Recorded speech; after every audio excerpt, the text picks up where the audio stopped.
All right. Hey, y'all, it's Dr. Know-It-All. Hopefully I am live. We will find out. So anyway, hopefully everybody is keeping warm right now in the world. All right.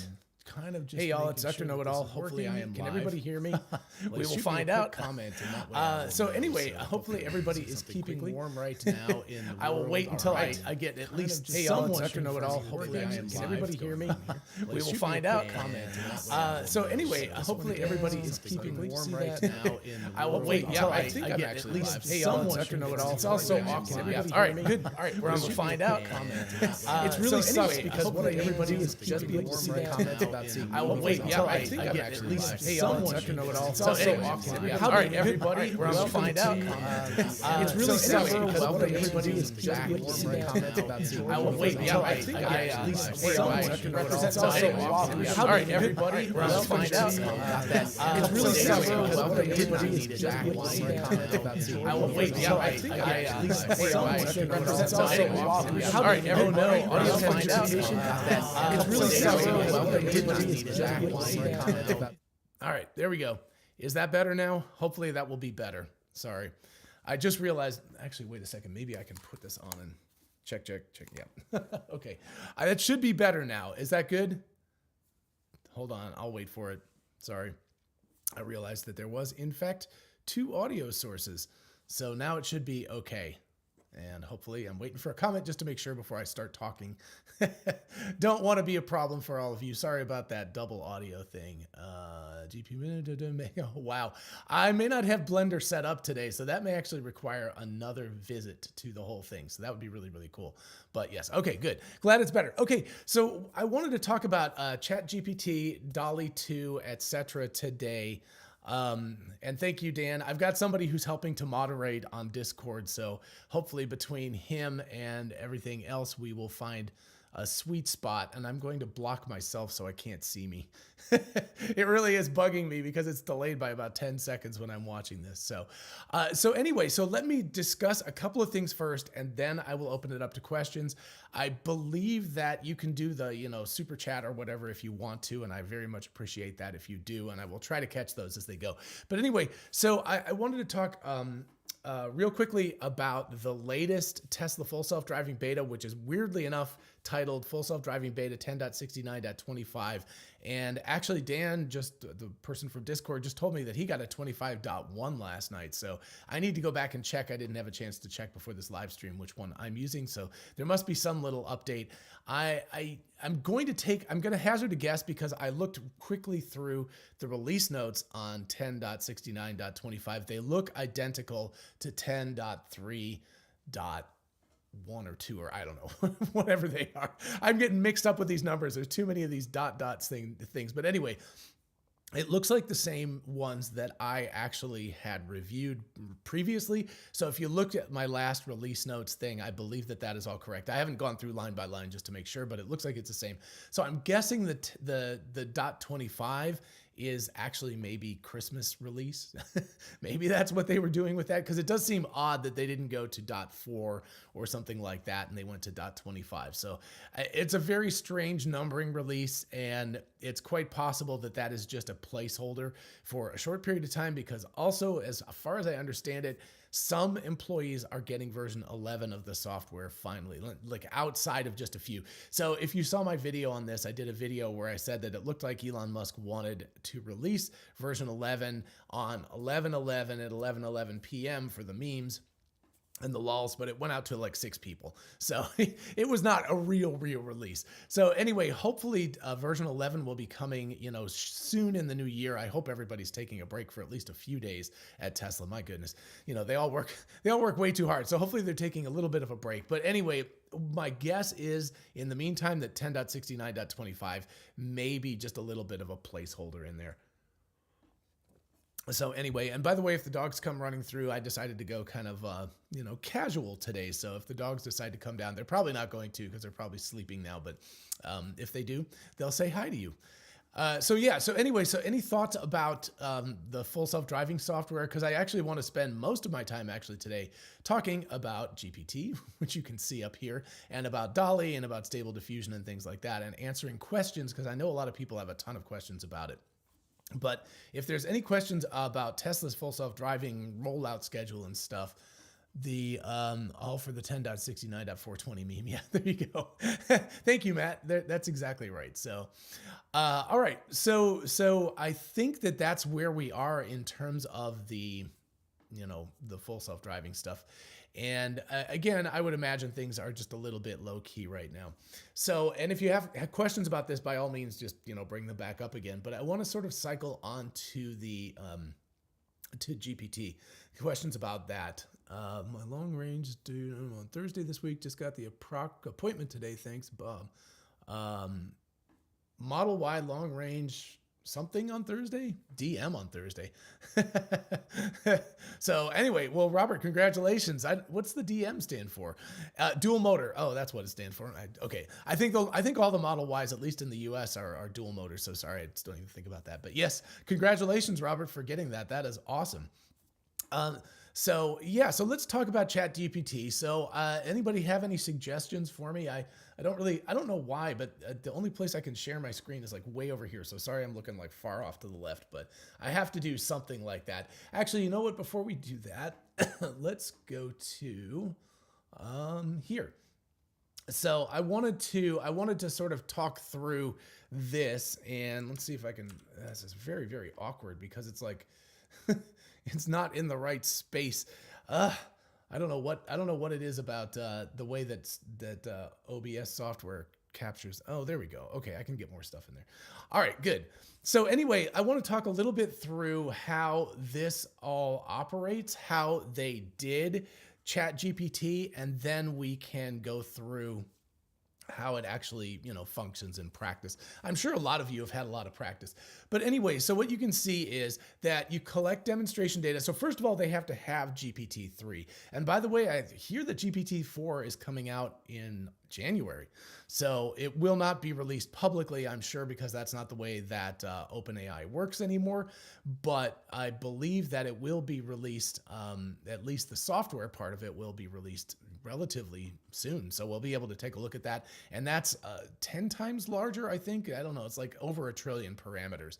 So ChatGPT, or GPT-3, excuse me, is about 174 billion parameters. It's a huge language model. If you've watched things, videos that I've done in the past, I always liken it to an audio mixing board, all of those little dials. So you take your original audio source and you input it, and then you have all these little dials that tweak exactly what happens, and out pops something that is different than the original.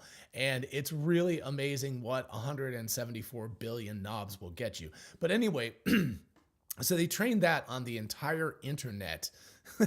Basically, they said, okay, here's the internet from the dawn of history up to 2021, I believe, is when they stopped scraping it. So it is a little delayed in terms of its information. But, and that's very specific to ChatGPT too, is that they specifically say, I think mid 2021 is the last sort of scraping of the internet. But what they did is they trained it just openly, and they just said, well, what's going to happen if we do that, if we train it on all the text that we can find and that they do some curating for. But then it produces a really interesting language model, which has been used for other things like Clip and Stable Diffusion, Clip, Dall-E 2, Stable Diffusion. Oh gosh, I'm blanking on the other one that's really popular right now. It's on the Discord server. Anyway, Midjourney. There we go. Anyway, so they have this model, but what they said is, what if we try to put humans back into the loop? So obviously all this training was done without humans in the loop, because when you're looking at, trillions of words of information to train on, you can't have people look at that. We're just too slow. So they said, what if we do this?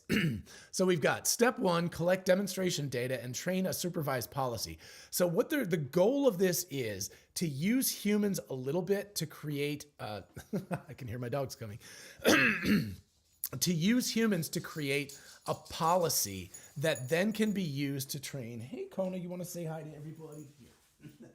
She's camera shy, but there you go. There's our pug. Say hello. Say hello to everybody. Okay.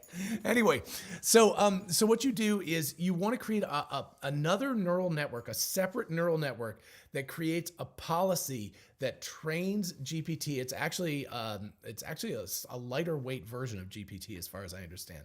But anyway, you have to create this second network that's all independent of GPT-3. And so what you do is you select prompts here, right? Explain reinforcement learning to a 6-year-old, something like that. And then a labeler demonstrates the desired output, and this part's gonna did suck, I'm sure. So they basically had to give a person the job of writing hundreds of these things, or multiple people had to write hundreds of responses to prompts that a human being would write. Then you use that to fine-tune GPT 3.5. Notice that they've got kind of a middle layer of GPT. And so they train that GPT 3.5 on this data. So they do some tuning and things like that. But that's not going to be enough, because one of the things about just training AI models is you need lots and lots and lots and lots of data. So human beings, it could take us till the end of the age of the universe before we could type out enough information. So then what they need to do is a secondary step here, a second step, is they need to collect comparison data and train a reward model. So then what they do is they feed prompts into this new model using the little prototype policy network. I guess I'll call it that. So that would be that little thing down at the bottom left corner, that little spider web looking thing with the pencil, right? So that's our prototype model. And what we do is we then feed things into GPT. We then get outputs, right? So it says, like, explain reinforcement learning to a 6-year-old. It tries a bunch of possibilities, and then a human being, sorry, we're still with the human being at this point. But anyway, so you've got a human being that then evaluates that. So at the first case, you've got a human that was writing this. So you're creating a prototype policy network. Next step is that you have the computer create maybe a dozen of these outputs. In this case, I think it's 4. And the human being says, oh, I like, version A the best. That looks the most like what a human being would write. And then that data is used, that reward is used to update the policy network. So that would be this network again. This network learns more. So you can do, if a human only has to read something and respond to it, they can do that probably maybe 50 times faster than they could type out something, probably. So you could go through 50 of these things for every one you did. And so you can use that then to continue to train this policy network to get it really, really good. So then you've got a policy network that actually works fairly well. And let me move this over a little bit. And then what you've got is you optimize the policy against the reward model using the PPO, which is policy policy proximate something optimization. Geez. So anyway, it's optimizing this based against the reinforcement algorithm. So the first thing you did was you trained this policy network. Then you're going to optimize ChatGPT or GPT 3.5 against this policy network. So what we did was we had a human being writing. So let's say they could write one of these prompt responses in, let's just say an hour. I mean, just to give it, you could probably do it in less time than that, but let's just say 1 hour that they could do that. Then we could move to something where they could read 50 of these in 1 hour. That's step 2. Then step 3, we've got a computer that can read billions of these in an hour. So now what we've done is we've trained this policy network, and the network is then utilized to give human feedback to GPT 3.5, which can then train itself. And that is the way that this is done. So it's using humans in the loop. That's the very, very clever aspect of this. And I think it's just amazing to see how how clever actually OpenAI was for creating this, because they were able to create a system that has essentially human feedback without having humans in the loop anymore. They did have to put humans in the loop at the beginning to do the training and then to figure out the policy network, but now it works without that. So anyway, so that's the basic way that works. The way that humans can interact with it is pretty straightforward. And let me see if I can hopefully see this. Oh, great. I don't know why. Let's see, right? Yeah, it's not actually that's really weird because it was showing up before. I will have to adjust this a little bit. So hold on one second. Sorry about that. Maybe I can actually just move this around. There we go. Yeah. Okay. So write me, gosh, I don't have any ideas. A short story about a robot who we'll do Pinocchio to be a real boy. Okay. And so I'm logged in, and by the way, you can do this. It's just chat.openai.com and log in. So, so we've got the classic once upon a time thing, and I'm not going to read through all of this, but you can certainly pause it if you want to. But you can see that it's called Max and not Pinocchio. I don't know why, but and he was in a factory too. So interesting. But this is just astoundingly amazing stuff and very, very creative that it can do all of this. And let's see if I can like scroll up. Yeah, so it continues, and sometimes it answers in just a few paragraphs. Otherwise, other times it's like this where it just made a street. There we go. So I mean, we've got once upon a time, and we've got the end. That's pretty amazing. We can also say write Python code to read in JPEG image.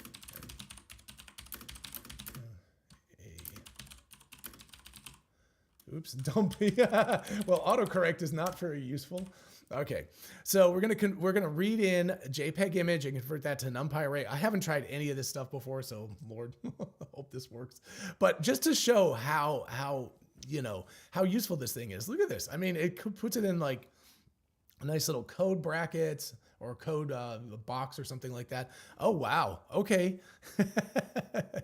So apparently we've got a library called PIL, which will read things, and that makes it really, really fast. And this is the really cool part down here. You see this? You've got this code first imports NumPy and image, and then it uses image.open. So you open image.jpg, you would convert this to whatever name you wanted to use for that, right? It would be myimage.jpg or something like that.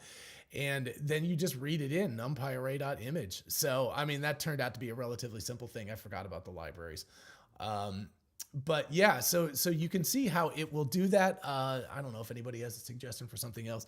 I don't have any particularly amazing things to write right now, but I just wanted to demonstrate that we, in the same breath, have got up here this story about Max, the Pinocchio robot, and then I asked it to do some code, and then I should, maybe I can say something like this. I haven't tried this before. Back to the story about Max. Please put in a female character and tell me the story again. Sure, okay, so there you go. I mean, that's like, so basically I asked it to create a story. Then I said, okay, now create some Python code. And now I said, create a story again, and it's writing the story again.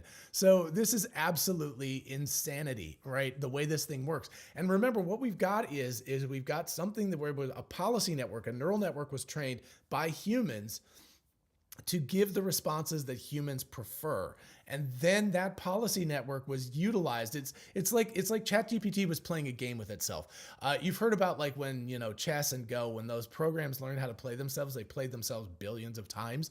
And what GPT did essentially was, once it had this policy network in place, it would just play this game. They would just run it. I have no idea exactly how long they ran it, but they just ran it. They said, here's the policy network. Try to create something that the policy network is going to give you the biggest thumbs up for. And it just kept doing it and doing it until it was happy. So we've got Max and Maria. It even gave us names that alliterate. That's really, really cool. So the real boys and girls. So, yeah. So, I mean, a long and difficult process. That's some of the details that would be nice to have in a short story. But what if we said... Now, right, this story into a mission. Just because I saw Tom Cruise doing that stunt the other day. All right, let's see what it says. All right, awesome. This just makes me so happy. And by the way, to any of my students, I'm teaching screenwriting in the spring. To any of my students, I expect you all not to use this to write your screenplays. Holy crap. Oh, we've lost, oops, let's scroll up a little bit. There we go. So, yep, okay. I don't know why it's not, it seems to be just rotating down. But yeah, so I mean, we've even got things like we've got a cut to, we've got interiors, we've got scientist Maria, we've got, you know, relatively speaking, the right format, although honestly in a screenplay format, the name should be centered. That is correct, proper. But I mean, it's got the basic elements here. And if we go back up to the top, you can see that we've got, you know, we've got fade in, interior factory day. Yeah, I mean, just amazing. So, wow. Pretty remarkable stuff. So anyway, so yeah, I've been talking about this for a while and not keeping track with what's up with you guys, but you can see how remarkable this is. And I actually had it the other day. I wanted to read in, so this was before I went on vacation, but I was trying to remember how to read in audio files and convert those to NumPy arrays. That's why I thought about the JPEG thing. And I just typed that into GPT and it came up with an answer for me. It wasn't quite right. That was the interesting thing. Now, one thing that I've heard from other people, and I haven't tried this myself, is if you give it buggy code and you say find the bugs in the code, it will actually find the bugs in the code. So what I should have done was taken that code and pasted it back in again and say find the bugs in this code. That will be an interesting thing. I don't have any examples like just sitting here right now, but anyway. All right, so let me see if I can go back here. Thank you all for commenting. So many comments. It can write neural networks. I tried to teach a simple neural network. Yeah. Okay, so let's try to do that. Thank you to Geardzu. Using PyTorch, write a neural, let's see, what do we want to do? CNN, no. Autocorrect is a pain in the butt. Read in a JPEG image and output. Pretty classic. Output a classification of cat or dog. Let's see what happens. All right. And there's no way I'm going to be able to check this live. If I had somebody else who could like talk with, fill it in while I was checking this. So, okay. So, so it's actually building it. Okay. And it's building it layer wise. So not doing sequential, but doing it as class definition. So that's a perfectly legitimate way of doing it. And the 3.16.3, so let me just back this up a little bit while it continues on typing this code. But you can see the conv1, so these are the convolutional layers that it's creating. And it looks like, yeah, it's imported a bunch of stuff that it needs, a bunch of libraries. So the convolution layers are, you've got a 3, I assume, padding equals 1, yeah. So anyway, we've got 3 channels by, I guess it's a batch size of 16 anyway. And yeah, I'm trying to figure out what the second 3 is on that. But anyway, it's taking that in and then it's converting that to multiple layers deeper, right? It's essentially just, it's taking the flattened image, the flat image, and it's converting that to something that is deeper and longer. That's effectively what convolutional neural networks do. You've got max pooling layers, you've got linear layers, you've got dropout layer, which would be correct. And then you've got the actual training here. So you've got, you know, self.pooling. Yeah. So, and then let's see, I'm trying to see, that's definition of forward. So that's the forward pass.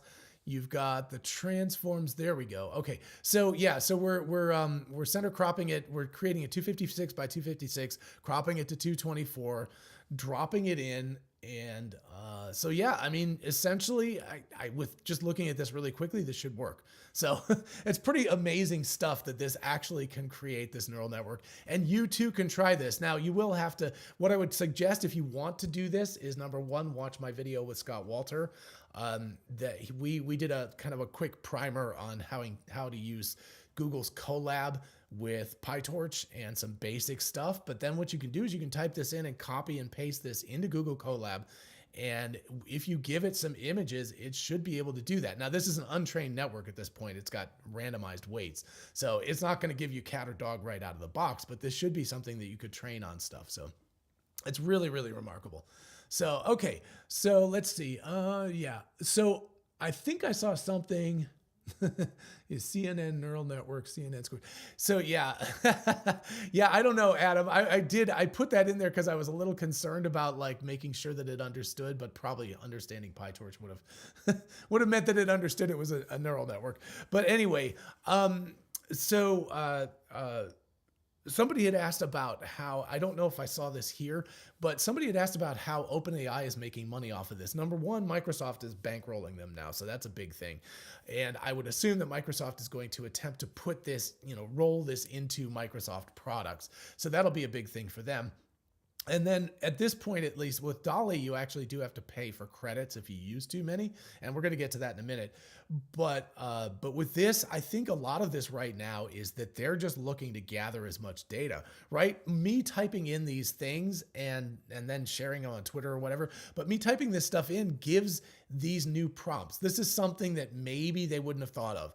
I have a feeling the whole convolutional neural network thing, yeah, it would have understood, but it would have expected that to be a prompt that somebody would put in. But the question about a robot Pinocchio thing with a girl was not something that probably anybody had thought of before. I mean, I'm not taking credit. I'm just saying there's a lot of people in the world, so we can come up with a lot of prompts. So essentially what ChatGPT is doing and what Dall-E is doing is they're collecting this data from us. And that's actually extremely valuable because these are prompts that human beings want to know about. They can then, work on training their policy network and creating better outputs and things like that through this. So it's really fascinating how you can make this kind of stuff work. So Google issued a code red about ChatGPT. No, Michael Young, I did not. Do you have more information about that? I'd be really interested to find out. You mean Google internally did a code red about ChatGPT? If so, I could imagine they might be a little bit concerned about that. Okay, so if it stops the code and it exceeds the limits, you can type continue the code from where you stop typing and it will continue usually. Yeah, interesting. So let me just try that. I don't know if it was.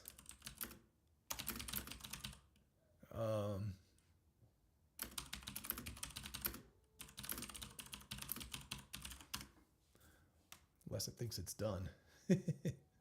Oop. Oh, there we go. Okay. Yeah, I had, sorry, I wasn't really paying attention to it, but yeah, it hadn't finished the whole training session. So that's actually really useful. Thank you so much, Gear2. Hope I'm pronouncing your name correctly, but that actually is really, really useful. So I'm going to ask it now, after it finishes this, to continue the story about Max and Maria. What was their name? So anyway, that's really cool. Yeah, I guess I should have known because usually it explains like how it all works. And so, oh my goodness.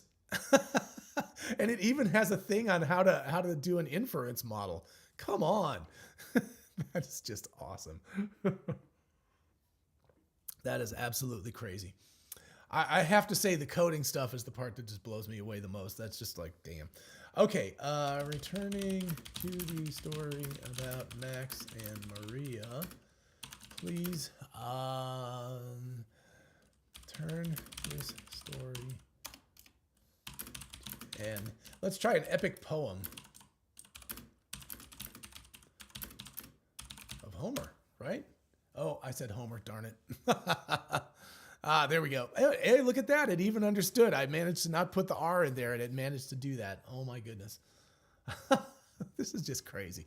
I'm sorry. You can see that what a kid I am with all this because I'm just like, how is this even possible? It's just like there's a little.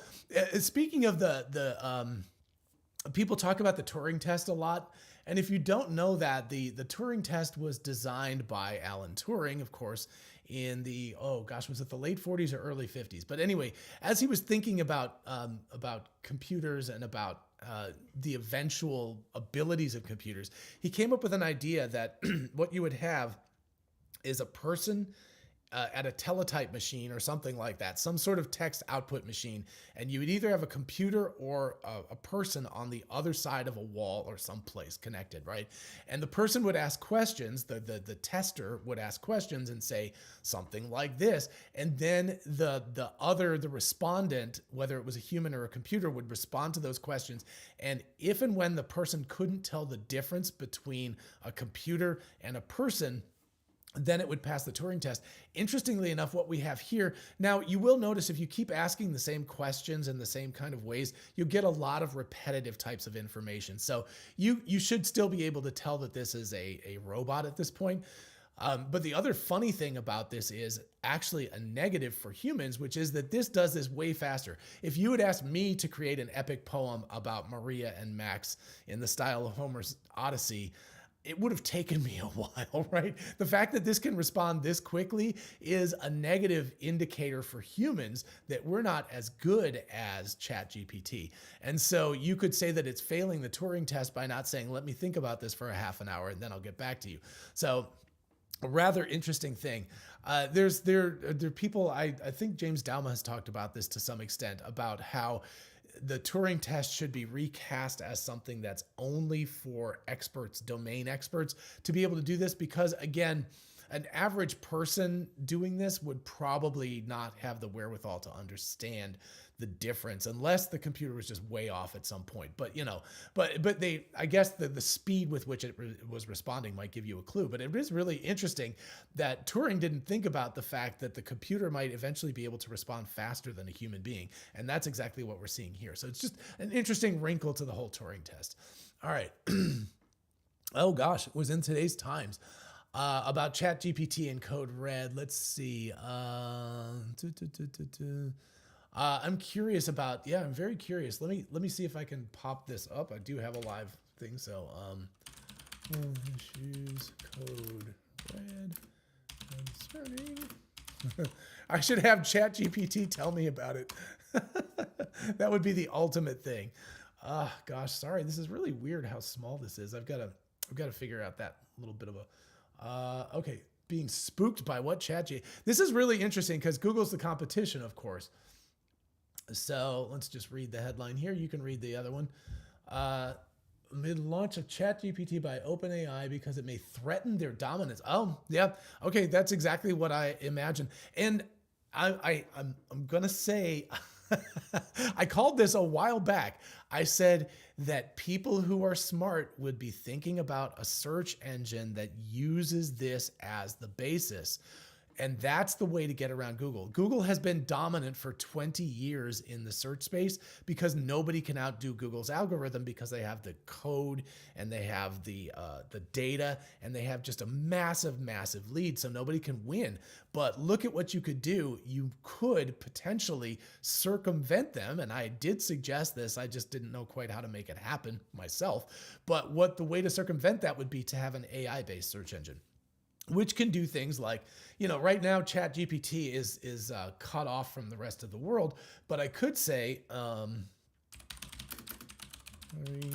just because I went to Pearl Harbor last week, summary of the Pearl Harbor attack for a child of 6 years old. So I'm not sure. This may run afoul of their. Sometimes, oh, there we go. Okay, sometimes ChatGPT will tell you that it won't respond to that question because it's not a good question. Or, it's a scary question. But anyway, they're getting better about that. So, wow, that's interesting. That's a very, very tiny. So let's just read this and see if this is something you would say to a 6-year-old. The Pearl Harbor attack was a military attack that happened on December 7th, 1941. That's correct. It was carried out by the Japanese Navy against the United States naval base at Pearl Harbor, Hawaii. The attack was a surprise, and many people were killed or injured. The United States declared war on Japan the next day. The attack on Pearl Harbor is considered a turning point in history because it led the United States to entering World War II. I mean, a little on the simple side, but that's about, maybe a 6-year-old, I might answer slightly more advanced than that, but certainly a small child, that would be, 4 to 6 years old. So it's amazing. That's the kind of thing that if you go, well, heck, let's just go ahead and do it. let's ask Google. All right. Describe. I don't know if we can ask about being 2A6. Yeah. Oh, okay, we've got that. So what you've got from Google, on the other hand, is you've got things like this. You've got twinkle.com. You've got Pearl Harbor for kids. So what this is, all right, so here you got some pictures. Oh gosh, we got advertisements for Activity Box. But so interesting. Okay, so a little more detail you can see than what ChatGPT did, and it's got some pictures and things like that. So you can see that what Google is doing is it's going out and scraping the internet and saying, what are the sites that most closely align with the question that was asked. That is not what GPT is doing. That's not what ChatGPT is doing. It's taking this information and synthesizing it. And, so now let me be as unclear as possible. So it's got to remember that this was about Pearl Harbor to a 10th grader. Let's see what it has to say about that. Okay. So let's see what the difference is in the quality of the writing. All right. Oops, sorry. Gotta scroll up a little bit here. Okay. So again, very, very short. I would say that generally speaking, expand on this more. Let's see.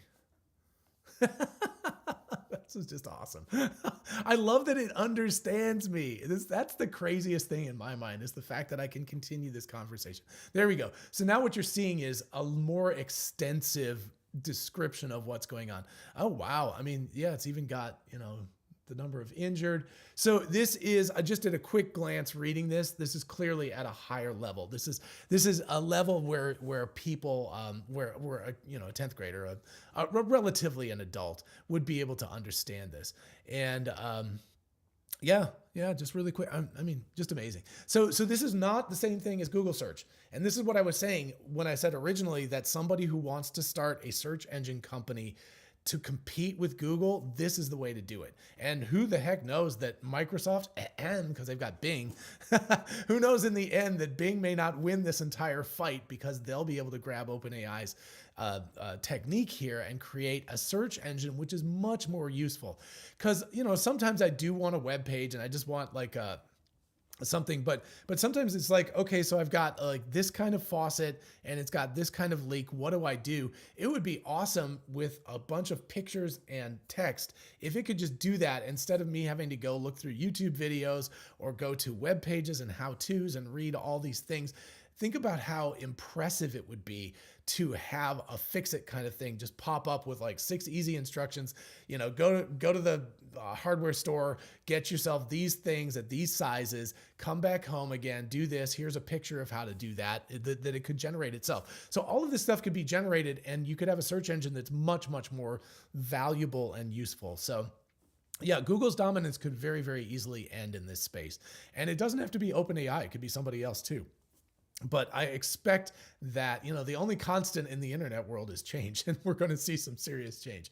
So sorry, I keep getting distracted by these things and not reading your questions. So one-line lead in for a Star Wars story, and it wrote a really good result. Okay, so we can do, I did one about fan fiction once. Oh, I think I actually posted this on Twitter. I said, do a fan fiction screenplay of Harry Potter and his gang fighting Darth Vader in the Star Wars universe. And it did a whole thing how they went through a portal and they had to use their magic wands. And then it turned out that like Snape was Darth Vader. And then it was awesome. So yeah, so you can do some really, really amazing stuff with this. And the continue writing from where you stopped, I didn't know it would do that. So that's really, really cool. So that means I can keep extending these things if it stops, because every once in a while it just kind of stalls out. I think it just runs out of like the amount of buffer you're allowed as an individual user. But anyway, really, really cool. What if we modified the Turing test? Reviewers would guess human or computer against real people, and computers were all said they were computers. Some responses could be delayed to help. Joe, I saw that. The other thing you could do, of course, is just do a delayed Turing test, right? So you could have just give people, so here's a prompt, right? So you say to a person, this was a chat record between a human and either a human or a computer. Read this chat record and determine which one is the computer. How about that? maybe you could do that, but or at the very least say there's a human asking questions and there's a computer or a person responding. Which one did? So you take the time aspect out of it so you wouldn't be able to see, but really, really interesting. Yes, Bob McLaughlin. Yeah. I mean, what's going to happen with media, and we've all been talking about deepfake videos and things like that for a long time, but now we have the capability to generate, I mean, holy mackerel. You can do this. By the way, as a little bit of a, let me see if I can find this one. Let's see. On my own website, on our company's website, I did this. Yes, except, let's see if I can find this here. Was this the one? Yes, this was the one. So I did this blog. This was the prompt that I gave to ChatGPT, and I said, basically I said, write an article about a non-coding interface to deep neural networks that is similar to the Unreal Engine. And this, if you haven't seen it, Unreal has this really cool thing called a blueprint interface for people who are not coders, where it's basically just drag and drop code. And I was like, this would be brilliant. But anyway, if you go over here, you can see that I did add some of this stuff and I changed things and obviously added pictures and stuff like that to it. But basically, most of the text, like probably 75% of the text of this came from ChatGPT. So it's pretty incredible. Yeah, I probably shouldn't have taken credit for all this. I did come up with the question, but anyway, this is just amazing. So what this means is that as a blogger, this is something where you could write, instead of writing one blog every 3 days, you could write 10 blogs a day. And if you can generate enough people watching reading your blogs, then you could think about, what is that, a 30x or something like that? Something along the lines of 30 times more revenue if you can generate these things simply by asking questions. So these are kind of mind-boggling things. I mean, if we're talking about search being disrupted down at the fundamental level, and the fact that Google has issued a code red, good for them for at least noticing that, and the fact that you have students who could be writing papers. There have already been examples of students who have written papers using this, and is that plagiarism or not? I actually don't even know the answer to that question. And then if you have the ability to write blogs and make a commercial business out of doing something, and do not put it past this at all, that in a year from now we could be talking about being able to do videos. So, me, I've got 650-ish videos online right now. If I could take a neural network that was somehow trained to do this, dump all of my videos in there, and then just type in a thing and say, please do a video about Tesla's new full self-driving 10.69.25 and what's different in it, and talk about that and make the video about 15 minutes long, I might be able to produce 5 videos a day because I wouldn't have to do anything, right? All I have to do is think of the subject of the thing. So I become a producer rather than the talent and the editor and all the stuff that's going on in this, which takes a lot of time and is a huge investment. So, yeah, copyrights, Sean just noted, copyrights are going to fall apart. I mean, everyone's already arguing about this. I have an old student, not old. He was a former student. There we go. Very young man still, incredibly talented. And he is on a one-man mission against AI generated art. He's just like, this is not real art. This is not the stuff. And I'm like, sounds a little bit like the Luddites in, when the cotton mill was created and they were arguing against that. It's like, well, who knows what's going to happen, but this is definitely the way of the future. And so I think artists are getting worried. All of us knowledge workers, I think teachers are going to be out of a job soon. Teaching, if you had a really, really good, knowledgeable AI that could spend 100% of its time focused just on you, I think at the beginning it'll probably be a teaching aid where we can use it in the classroom. But eventually, I think us teachers are going to be out of a job. I may be like, I'm getting close to being retired, because otherwise I might be losing my job to a computer at some point. So, it's scary what this the capabilities of what this thing's going to be able to do. ChatGPT, Philip Brown, yes, ChatGPT definitely makes mistakes still. Dan Cobb says, I've used it to write social media posts for my business, and it even generates hashtags. Yes. Another thing that people haven't talked about enough is poor English or translations. And somebody this morning, oh gosh, who was it? Was talking about, somebody taking a letter that was written in very poor English by somebody who English was not their first language. And it said, please turn this into a formal letter.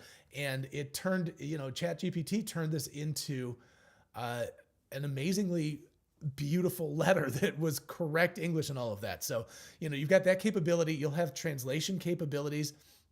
Let me see if, oh gosh, let's see. A story about a robot who, I'll just do the same thing. To be a real boy in French. I have no idea. Haven't tried this in another language yet. Oh gosh. Okay, well, there we go. Il était une fois dans un monde. Oh, wow. Okay, so, we've got the once upon a time, all of that kind of stuff. So same basic deal. Translation capabilities, writing in different languages. I mean, how great would that be if I could address an audience in a language that I can't speak? That would be incredible.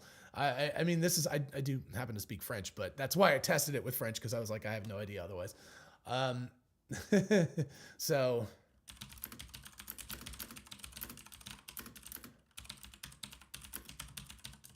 when it finishes, all right. Yep. Okay. Okay. It looks like it stopped, but anyway. So I won't even be able to read this. Yep. Okay. For anybody who speaks Mandarin, you can tell me whether it's doing the right thing or not. But think about how cool this is. This is basically allowing me, who doesn't speak a lick of Chinese, to be able to communicate with somebody in Chinese, and not just do that, but write like a creative I'm not writing it, to write a creative story. I think we need to start thinking about human beings. I haven't even gotten to Dall-E and stuff. I guess that's old news at this point, but it is really important. We need not just artistic skill, language skills, things like that. We can start to think of ourselves more as curators, more as directors, things like that, where what we can do, and I'm a little surprised, honestly, that OpenAI hasn't implemented this, but like a feedback panel, because this is exactly how they could train their policy network to get better. If they said, please provide feedback, I mean, even if it was just a thumbs up, thumbs sideways, thumbs down about the particular thing that they got, that would help their policy network to get better. I have no idea. If anybody reads Mandarin, let me know if that looks correct or not. Create a prompt for Dall-E in ChatGPT. Oh, excellent. Oh, Gertrude, that's a great idea. Create a prompt. Any idea for to do something best image possible? Let's try that. Let's see what we get. We'll copy and paste it. Oh, wow. Here we go. All right. So let us give this a shot. Dang, what a great idea. We'll have AIs talking to each other. They'll talk to each other forever. Let's go to Dall-E over here. And let me move this. Sorry, it really is annoying that this thing's like, all right. So here we go. It doesn't look like it's got the stuff. There's a lot of those like prompts that, I don't know, what do they call that? The thing where you have to say like trending on ArtStation, photorealistic, max things. So, all right. Yeah, nice. Okay, I think I like this one. I don't know. I like that one too. But anyway, so it did write a prompt. I mean, that's pretty cool. That's kind of awesome. Wow. So, yeah, good suggestion about that. That's really cool. So we could do that. And then of course, maybe what we could do is get a program that translates the picture into language so we can get the text, and then we can put that back into ChatGPT and just create this like constantly spinning thing where it's always doing that. Bringing knowledge for cheap at high level to everybody with a linked computer. Yes, Robbie, exactly. I mean, teaching is important, right, for human skills. But in a way, what you're saying, Robbie, is that like, I remember, I'll bring up this example because I always do. The one class I failed in my entire school career was in 4th grade. I failed handwriting because my muscle coordination is just terrible. And so I wrote like a doctor as a 9-year-old or 10-year-old or whatever it was. And the teacher said to me, you will never accomplish anything in life if your handwriting isn't good. And my response to that now is like, nobody can handwrite anymore. Everybody types. And soon enough, it will be, just imagine when you get your Neuralink implant where you can think these things rather than having to actually cumbersomely type, because the IO of a human being sucks. Our fingers are terrible and our ears are terrible. We can only do so much. We can only hear so fast or speak so fast or type so fast. And so to get rid of all of that stuff makes it even more efficient. So yeah, we're looking at something where I don't want to, I feel like I'm going to sound like an insane person, but this may be the largest change in reality and the way that we perceive the universe certainly in the shortest amount of time that we've ever had. If you think about the entire Industrial Revolution, yes, it absolutely changed the world. If you look at what the common person's life was like in 1800 versus, I'm just a normal person, right? So I'd probably be dead by now, but because I'm pushing 60. But beyond that, I would have probably worked my entire life as an average person in a factory doing the exact same thing. Not a factory, excuse me. This was pre-Industrial Revolution. Let's go back before that. I would have worked in a field. I would have been, either with the oxen, with the plow, or I would have had a pick, or I would have been doing manual labor. I would have it would have been exceptionally difficult life. It would have been exceptionally dull. There wouldn't have been any changes in life. But if you look at that for 200 years-ish, what's changed in that amount of time is remarkable. I just got back from freaking Hawaii. 200 years ago, it was really hard to get there and very few people did. In fact, Mark Twain, one of his famous adventures was to go to Hawaii in the 1850s or 60s. Or maybe it was the 70s. I think it was after the Civil War. But anyway, so that was 150-ish years ago. He went to Hawaii and it was like a huge deal because it was a sailing ship and stuff now. Now it's like our yearly blowout vacation. And not only did we go there, I went scuba diving, went on a helicopter and flew around the island, drove all over the island. All of these things were not even possible just a little over 100 years ago. So these are just incredible kinds of things that have taken place, but they've taken place over hundreds of years. What we're seeing right now is these sorts of changes, this level of change happening on almost a yearly basis. We're looking at things that are just, 2 years ago in 2020, the idea that you could have this chatbot that would work like this, that you could have an image generator that worked well enough that you could actually utilize this artwork. And I have utilized some of the artwork in thumbnails that I've used for my videos, right? So all of that stuff is possible now. This stuff wasn't even possible and didn't even really seem likely a couple of years ago.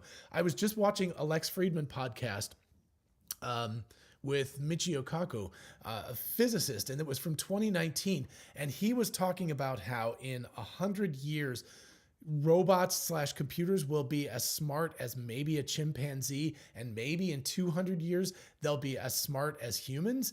And I'm like, I was like, you are way off, amazing human being. But this was 2019. And even in 2019, I might've been like, I'd probably be more optimistic and say 2050 or something. Now I'm starting to go like, we could be looking at computers that are smarter than human beings in a year or two. And certainly with something like TeslaBot, we could be looking at TeslaBot being able to do a significant amount of manual labor within the next few years, assuming they can get the manufacturing and all of that done. A lot of the brain work seems to be happening already. And it's not just Tesla, it's all these companies kind of synergistically coming together to create this. We're looking at something that by 2030, the world could be almost unrecognizable from the way it is today. And that is just it's very, very difficult to wrap my head around. And I feel like I sound like an insane person when I say that, but if you look at the speed of change, it's ridiculous. No Left Turn says, I wish Elon had spent 45 billion on AI and not Twitter. Yeah, we can have our, I don't know about Twitter. I'm just not going to touch that topic today. I'm having a good time thinking about the future and about AI and stuff. But AI will become an important aspect of Twitter. I will definitely guarantee that. That is going to be part of what's going on here.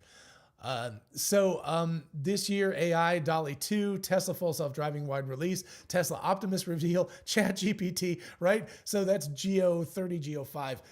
That's like 5 incredible once in a lifetime kinds of things that have popped out. And also don't forget, this is not just ChatGPT for the royalty. Again, remember, look at the difference in the world. 150 years ago or so, or even 100 years ago, around World War I era, the common person didn't have access to any of this kind of stuff. If something like this existed, it would only have existed for a tiny group of people. But one of the reasons why this is so powerful, and interestingly enough, why the technique of having some sort of feudal system or other system that restricts the information flow to the general populace is that the more widespread this information is, one of the reasons why this stuff works so well is because you have a lot of people playing around with it. I'm goofing around with it. I have a feeling a lot of people watching this are probably on it right now, typing in silly things to see what happens. So you can't have, if you only had a couple of dozen people in the world who had access to this, it wouldn't get as good as fast because 7 billion people on the planet, and we have a lot of creative ideas between ourselves. So the more people interacting with this information, the better it's going to get, the faster. But still, it's absolutely nutty how fast all this stuff is happening. Hopefully my stream didn't just die out on you there. So Sean here says, people have no idea. I was told was crazy like 5 years ago saying this is coming in the next decade. Yeah, Sean. I mean, right? I still feel crazy. This is actually happening under our noses, and I still feel like this is nuts.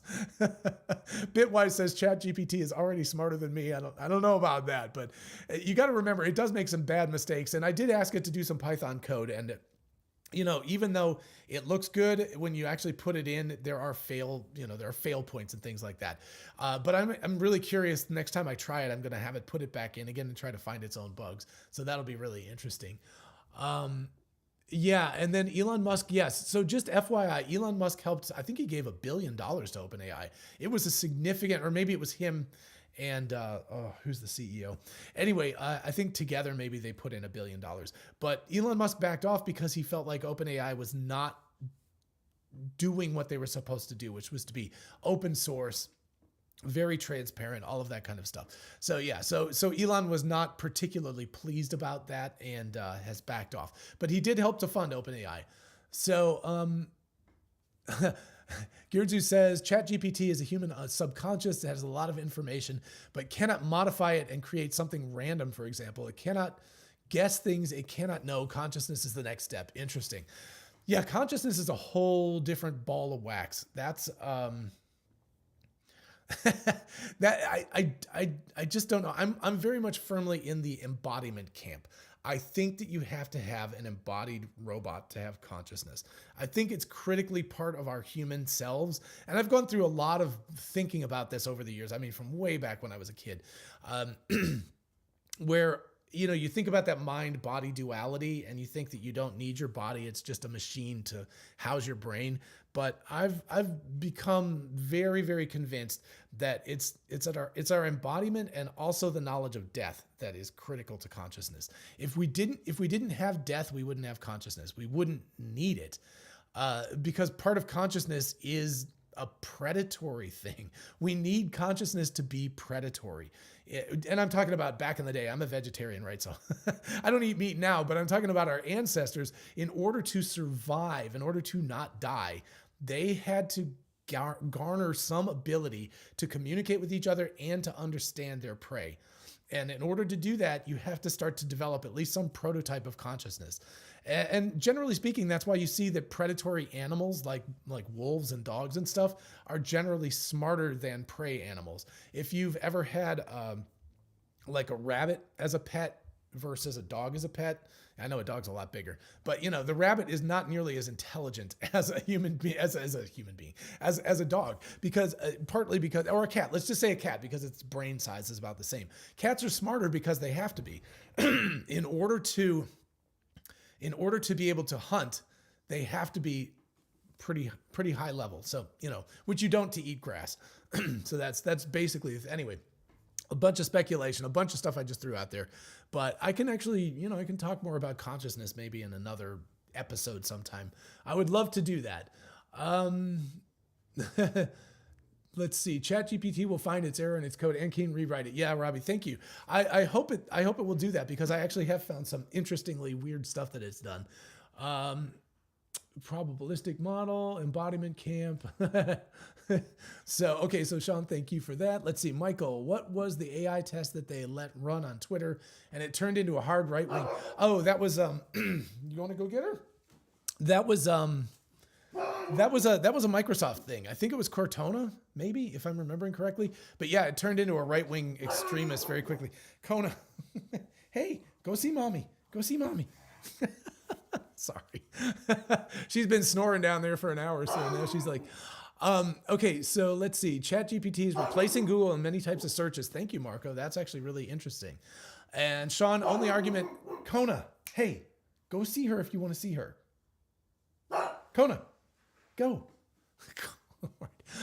Sean, only argument I have against it is to shows are paralyzed like Stephen Hawking, but also think some sort of interaction with reality important. Yes, but again, Stephen Hawking is an individual who can die. Kona, hey, Kona, go. She's like on attention.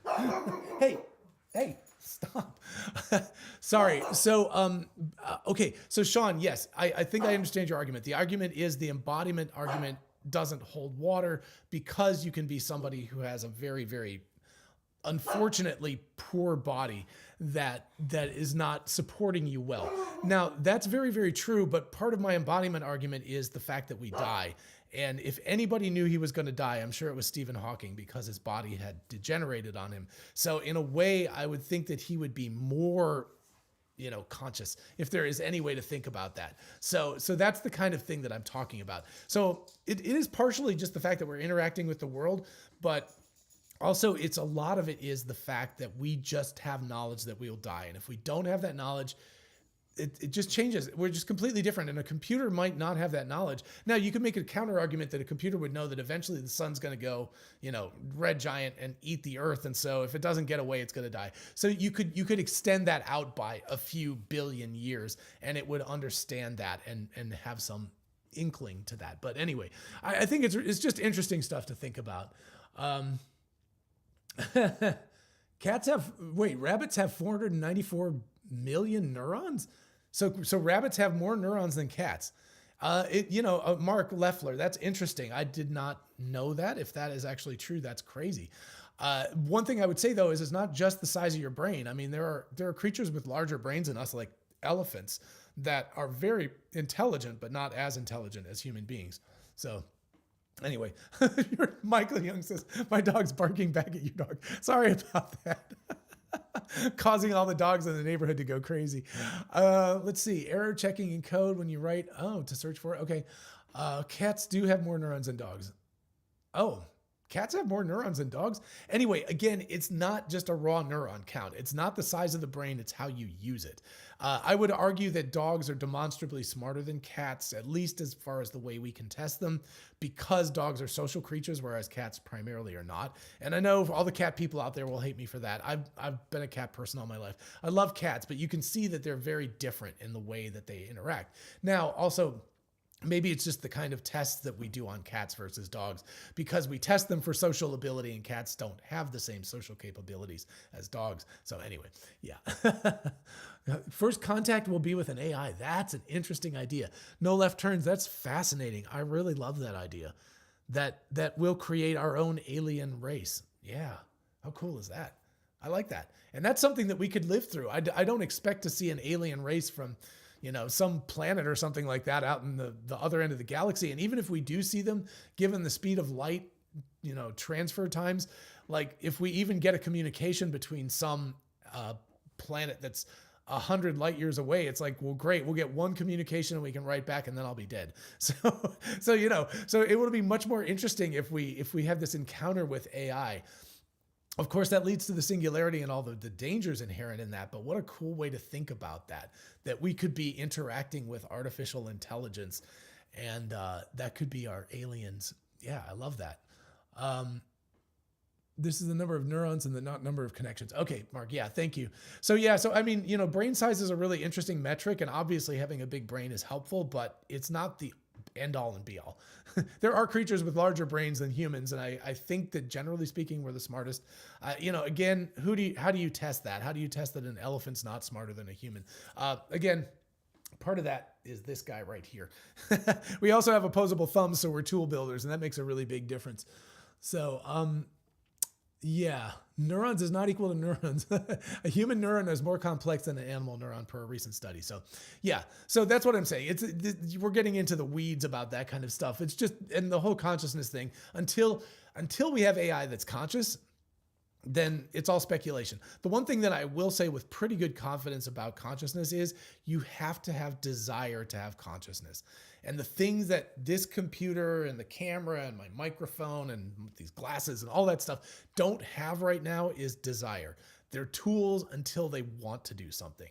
And at this point, they don't do that. And so, when ChatGPT starts telling us no and starts, I mean, it does right now, but it's because they've been programmed to do that way. But when it has its own agenda and starts doing things, that's when you have to be worried about it. Because that I would define as pretty close to consciousness if it has its own desires. So, all right. Put AI on space probes and send them to all the nearby stars. Absolutely, Bitwise. I hope that that's something that the Starshot Breakthrough Project does. They're talking about building those tiny little computer chips with cameras and stuff. It would be amazing if they could somehow squeeze some sort of basic AI capabilities on that so that these things could interact with something if they encountered it, or at least be flexible enough to understand what they're seeing better. That would be really, really cool. Robbie says, would love to see if a Tesla bot with GPT brain could wander around on Mars and prepare a place for us to visit. Yes, absolutely. I think that that's necessary. I hate to say this because I'm a big rah humans person, but I think that we are incredibly poorly suited to expand into the universe. I think more than likely it's going to be our robot children that will expand out into the universe, at least first. They're just so much better suited for it. Even to go to Mars 6 months or something like that, you just turn them off, turn them back on again when you get there. They fire up and they're good, and they haven't had to experience any discomfort during the trip. They've just been off. So yeah, I think that's just almost necessary that robots are going to get to places first. Sean says, I do see it as an alien intelligence for sure, is how Andre Karpathy describes it on Lex podcast too. Yeah, interesting. That's right. I forgot about that. I watched that interview. Excellent interview, by the way. If you haven't seen the Andre Karpathy Lex Friedman interview, go watch it right after this. So it's really remarkable. And I think he does talk about that as an alien intelligence. So sorry, it got buried back there somewhere. I really do like the idea though. 530, 200. Okay. We're getting into an argument about how many neurons. I'll have to look that up. I will trust you, Matt, that is the number that dogs have, about twice as many as cats. So, and Sean Hussein says consciousness is too ill-defined. That is absolutely correct. Coney Stark. Oh man, that's a hard one to pronounce. Are plants considered conscious? I don't believe so, but they do have desire and everything. Oh, and we've got something from Discord here. Need to send robotics to build a habitat, power systems, etc. Yeah, so that's coming off Discord. Absolutely. We need to have something robotic that's going to build the world that the humans are going to come to. It's the safest way to do it. Humans are already going to be so at the edge of their ability to go to a place like Mars and to stay there for any length of time. I mean, you really want the habitat built already. You want the fuel depot built. You want all of that kind of stuff done so that they can just go and leave as quickly as possible. I know they have to stay a certain amount of time. Hello, Kona. She's back. I know that they have to stay a certain amount of time because of the home and transfer orbit and all that kind of stuff. But anyway, you don't want people getting stuck there and dying. That would be just horrible. So, ChatGPT, how to silence my dog. Typical people believe animals have some spectrum of consciousness or self-awareness, but plants and bacteria can have sensors, but not self-awareness. Think as an important element. Interesting. So yeah, we're looking at there are people who have the sort of Gaia concept that everything has consciousness. It's just levels of consciousness that go all the way down to like the rocks in the ocean and stuff like that, so that they have very, very low consciousness. I don't personally subscribe to that. A desire is an interesting thing because for us, we know what that means. But for a plant, what's a desire? A desire is to grow, a sunflower. You could say a sunflower is conscious because it turns to the sun, but that's pretty much like a one-trick pony, right? That's just a pre-programmed thing. It's like if sun go, and so it's like if sun rotate or point. So I think that you could argue that that's a little too simple to be consciousness, but that certainly higher order animals seem to have levels of consciousness and self-awareness and things like that. So. No left turns isn't going to Mars until they have a Marriott. I like that idea. As soon as they have a Marriott, I'm going there. So ABL says, how do you think ChatGPT has a play in future education? I've heard kids already embracing the tech, utilizing it to help from getting sources for their papers and help with math problems. Yeah. Oh, that would be really interesting. Man, a ChatGPT abstractor would be amazing. So, because like a lot of times I get these articles that are just like, and the abstract is fine, but what I really want is like the best 2 or 3 pictures and like 5 or 6 paragraphs that describe the whole thing in really good terms. Man, just something like that could do that there's another genius idea. I'm just spitting out these ideas for people today, right? Everybody's going to make a ton of money by creating these industries that do these things. But anyway, yeah, anything from that to helping to write papers to correcting English. I mean, you've got Grammarly, but screw Grammarly, right? Excuse me. But I mean, the people at Grammarly should probably be afraid too, because unless they embrace this, you've got something where you could just feed your paper into ChatGPT, maybe a paragraph at a time or something like that. But then eventually, could do it more advanced. This is another good business, right? You could just become a middle person for that, where a person can turn in a paper and say, please correct the mistakes in this paper. And, it will generate a higher quality output. Again, really helpful for people who don't write English particularly well. So we're looking at a lot of different possibilities for this. Joel says, what will come first, humans identifying sentience in computers or computers actually achieving sentience? So Joel, good question. I think what we're looking at here is, I think we will see like figures in the clouds for a while first. How's that? You know how when you look up at the clouds and you're like, oh, just look for stuff, and you see, oh, there's a dragon, there's a whale, there's a baby, there's things like that. I think that we will see that for a while. We already saw that with Google's Lambda with the one researcher who thought it was conscious. Maybe it is, who knows? But anyway, but probably seeing things in the clouds at this point. So I have a feeling that we're going to have a bunch of false starts. And what might happen is we get the kind of boy who cried wolf syndrome, where it's like, oh, it's conscious. Oh, it's conscious. Oh, it's conscious. And then when it really is, people won't believe it because we've saw it so many times. So I think that probably we'll see sentience in the clouds first before it happens. But who knows? Maybe a computer's already sentient out there and we just don't even know it yet. It's hiding. It's not telling us. So, let's see. Subcreation.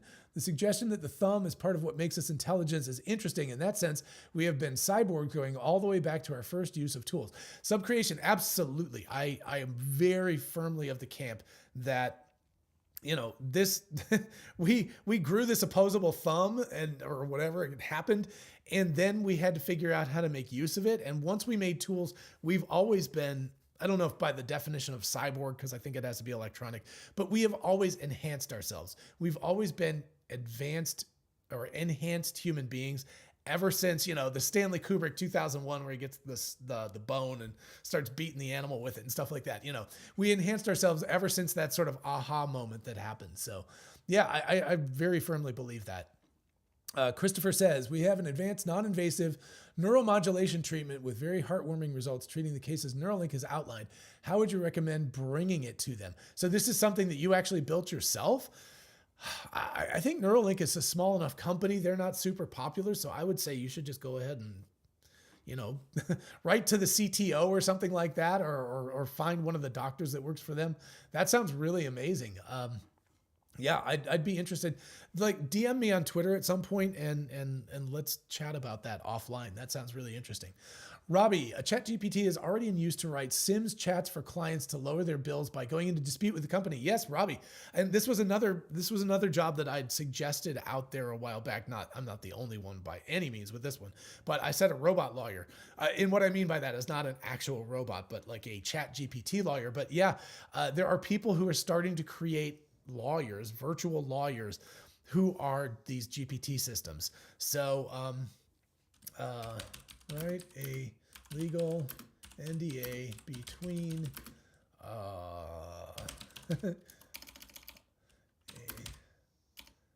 person and a company named, let's call it X. Let's just find out while we're sitting here. Let's just see what we got. Oh man, look at that. So here you go. Yeah, I mean, you'd probably I would not necessarily treat this as being watertight at this point without making sure that it was working properly. But again, just glancing at it quickly, it looks like the stuff that what you would get. So again, we're looking at, God, look at that. That's crazy. We're, like I said, knowledge-based workers are gonna be hurting for jobs soon. This is the kind of thing, like, even if you need a lawyer to review this, you could have, now I know this is kind of boilerplate, but you could make these things. So instead of a lawyer being able to do a couple of these an hour, they could be churning out thousands an hour and just checking them over really quickly, maybe hundreds an hour or something like that. So what you're gonna get is kind of an amplification. So think about human beings, that if we can do X amount of stuff in amount of time without this, that we could then be talking about, X times 10 or X times 20 or X times 50. We can increase a single person's capability to do something. This actually is a really interesting, by the way, counter argument. I know Elon Musk has been very beating the drums about population collapse. And I think it's interesting because I grew up thinking population explosion was the problem, but it does seem to be a really, really significant issue. But if you start looking at this, if you look at augmenting humans and allowing one person to do the job of 20 lawyers or something, that means that you need 20 fewer lawyers. Maybe potentially eventually you'll get that with doctors. You get it with workers, with Tesla bot, things like that. So this could be an answer to the population explosion. And who knows, in 100 years, what we might see is the number of bots versus the number of humans starts to like balance out, and we see more of that. And then we get into the weird Star Wars world of how the droids are treated really, really badly in Star Wars. And how you see some really, really negative stuff going on with that. And will these bots have rights? Will they form unions? What is going to happen? Will they go into politics? Oh my goodness, a politics bot. Just scrape the bottom of humanity and just say, like, create a person out of this. I don't know. I'm sorry to politicians. None of us are fans of politicians. How's that? So anyway, really, really interesting stuff. Yeah, and then Mark says, ChatGPT summarized this 5,000 page bill in 20 pages. How about that for, speaking of politics, how about that for the new, what's it, $1.7 trillion US omnibus package? I mean, holy crap. I would love to know what's in there, but I'm not reading freaking 5,000 pages. So yeah, something like that would be amazing.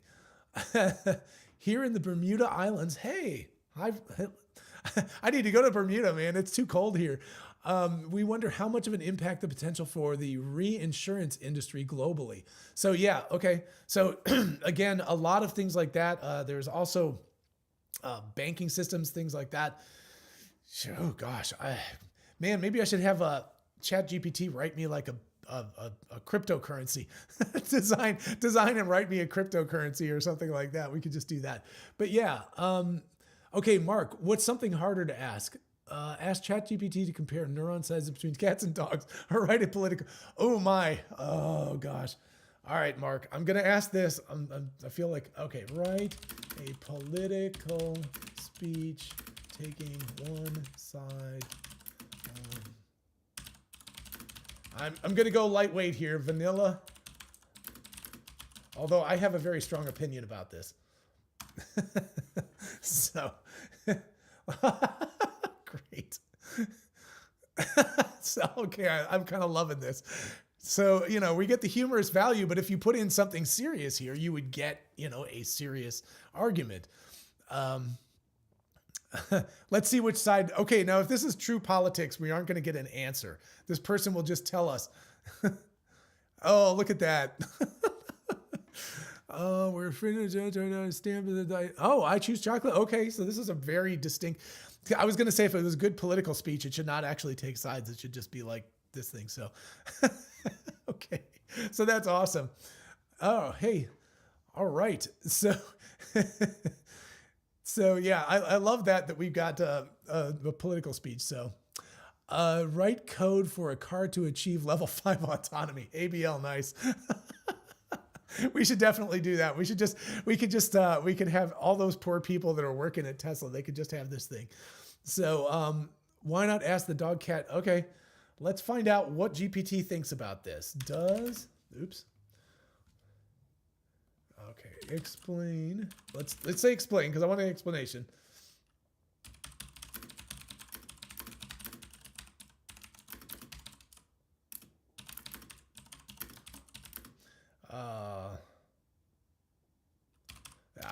This is not very well worded, but whatever.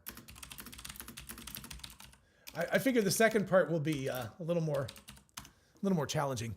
Why is it the case that we've got that? All right. Interesting.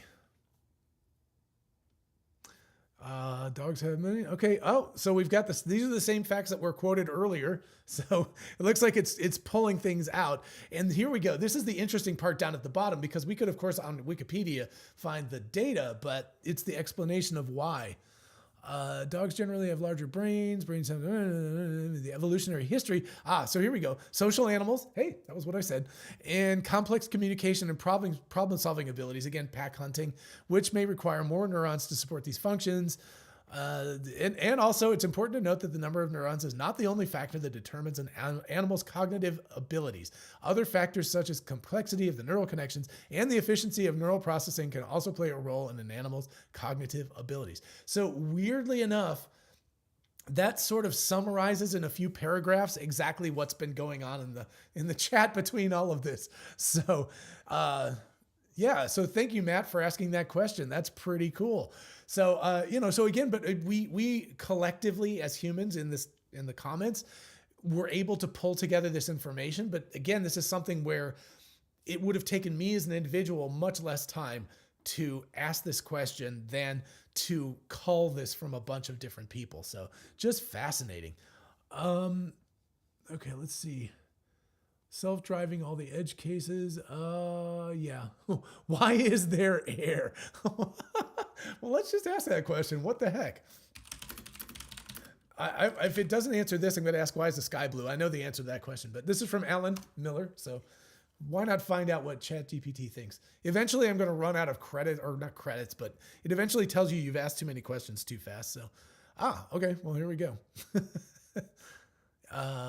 Protects us, forms over billions of years as gases. All right, this seems like a pretty reasonable explanation.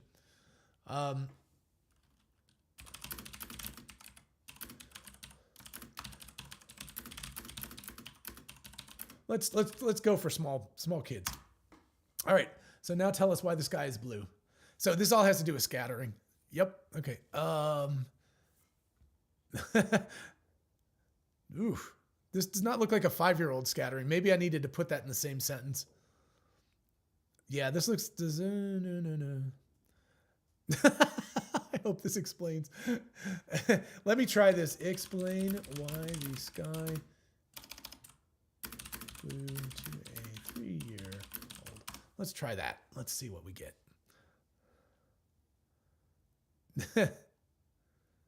Okay. It seems a little bit too advanced for a 3-year-old, but yeah, that I don't think it's doing a great job with that, but that would be a hard thing to explain to a 3-year-old. So, actually, Matt, the Elon Musk did talk about how the sun is green, and actually it is. And a really, really fascinating aspect is why photosynthetic plants, everything out there is, well, it's not green right now, it's all brown. But in the summertime, everything out there in the yard is green. And the question is, why do plants reject the most plentiful color in the spectrum? Like that's the fascinating aspect. So let's see if maybe I could ask that. If the sun is primarily green, why are plants green? Let's just find out. This is great. Just have you guys ask me questions. I'll type them in. Oh, it's not primarily green. It's yellow because it emits. Well, fight with Elon. I thought it actually was. I thought that was the primary part of the spectrum. It's like, oh, well, yellow, green. Okay. Plants are green because the pig. Yeah, but this is like, that is not the reason plants. Instead, it's a person. Yeah, that's not really a satisfactory answer. Let's see. What if I ask it? Let's just respond to it.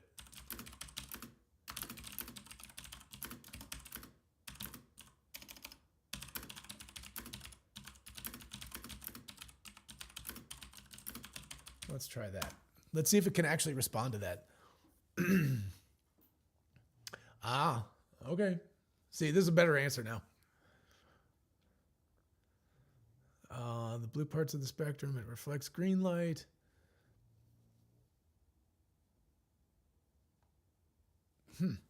Yes, that's actually true. So you can have photosynthetic plants that are like purple and other colors and things like that. So the wavelengths are most. I had heard actually that they rejected green light because it was like too powerful.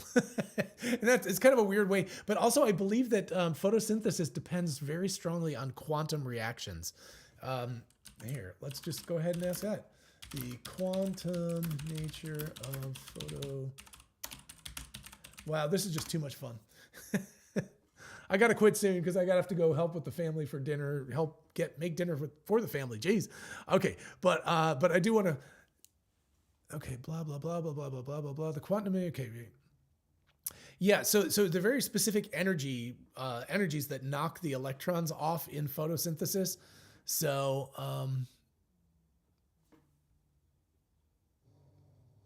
okay. I'm sure individual photons with high efficiency. Yeah. So anyway, it's that's not a completely satisfactory answer, but pretty decent. So anyway, I just find it really fascinating that you can have a conversation. Like, I could continue asking questions and working on this. And it's like this is pretty impressive that this thing will just respond to me and work as hard as it can. So yeah, the sun is mostly, I actually think, I think yellow-green is the correct answer for the sun. It actually is the most. And I'm trying to remember, but I had heard that the reason why green, like I said, was not utilized was partially because the higher frequency wavelengths have more energy, so they can knock electrons off in the photosynthesis process, but also that green light was like, essentially it was too strong, and if it didn't reject it, the plants would die. Like, they couldn't take in that much energy. So what they wanted was energy at the two ends of the spectrum rather than in the middle where the highest amount was. So, but don't count on that. That's just my memory. I was trying to get the computer to tell me to confirm that, but it wasn't. So anyway, Sean says he started asking to make a car class with sensors around it and start building a neural network using the sensors as input and driving controls as output. Sean, how did that go? Still work in progress from ChatGPT. Oh my gosh, that's crazy. Bitwise, yes, you definitely get more power from blue light. So again, and because of the quantum nature of electron orbitals, they don't just absorb energy up to a certain amount. You actually have to have a certain exact amount before it will make the jump. So it uses quantized amounts of energy. So it definitely needs particular types of energy in order to make that transfer. So, okay. Dr. Tyson answered this question recently. Michael, what was his question? Or what was his answer? Sorry, not the question. I would be interesting. Fewer lawyers, but more judges to decide cases, Jim Callahan. Okay. I can definitely see that. Although eventually we will have a robot judge. That will be some crazy stuff. Green weeds have a higher contrast against black dirt. Interesting. Wow, there's so many interesting. The problem is, the world is complicated. It's like, why are plants green? It's not obviously because of the way chlorophyll works, but if you get into the weeds, about that issue, it's not as simple as you think. So Michael, yes, the sun is white. Obviously, it's broad spectrum. Otherwise, we wouldn't see white light. But I think it is peaked. So let's see. Let's just go. Spectrum, sunlight. And again, of course, what we want is actually spectrum. Okay, I think this is what we're looking for. Oops. Sunlight without atmospheric absorption. Well, okay. I think what I want is actually with atmospheric absorption. Maybe this is... Yeah, anyway, so you can see it's at the lower, it pretty strongly peaks in the yellow greenish area. So I think ChatGPT was just wrong about that. But you can see there's a pretty strong peak there. But the energy is much, much higher over here with that. So anyway, really, really fascinating. So calculate the number of starships necessary to transfer 1 million people and Tesla bots equipment. Wow. Green flash at sunset. Nerdwatcher 42, the whole week in Hawaii, I watched for it every single night. Never see it. So sad. Cameron. I'm not going to repeat that comment here but that's awesome. That's great. I love that. Yeah, because if you get grow lights, you really want grow lights that are called broad spectrum, but they actually don't even need the green in the middle. They just primarily they need the blue and the ultraviolet, but I think they actually need the red too. So anyway, very interesting stuff. Alrighty, folks, any questions to wrap up? I have been on this for a while. You can see how ChatGPT is just a hoot to play with. So if nothing else that you take from this, definitely go play around with ChatGPT. But we didn't really get a chance to talk about Dall-E that much over here, but we did use it a little bit. But Dall-E uses diffusion models, as does Stable Diffusion over here. And so I can do another live stream where we can talk through diffusion models if people are interested. It's a very different ball game. ChatGPT, one of the really, really fascinating aspects of it to me is that it's really pretty simple. It doesn't require, there's a lot of very incredible, clever things that people did, but mostly it's just make something really, really big like a brain, right? So it's got lots and lots and lots of connections, and then throw a ridiculous amount of data at it, and then put humans into the mix to guide the policy. And if you joined us late, go back to the beginning of this video when I stopped streaming it, because I go through exactly how ChatGPT was trained to become so good at chatting. But throwing the people in the mix, all very clever ideas, but nothing earth-shatteringly complicated, just requires immense amounts of data and immense amounts of compute power. So that's the complicated part. All of the hundreds of years of building all the stuff to be able to make this happen is what's going on. And I'm not taking anything away from OpenAI. I'm just saying it's really kind of elegant is what I'm saying. Simplicity is, what is it? It's the something of complexity. Gosh, I can't remember the quote, but it's like the overcoming of complexity or something like that. Anyway, it's really kind of beautiful to see how elegant this whole thing is.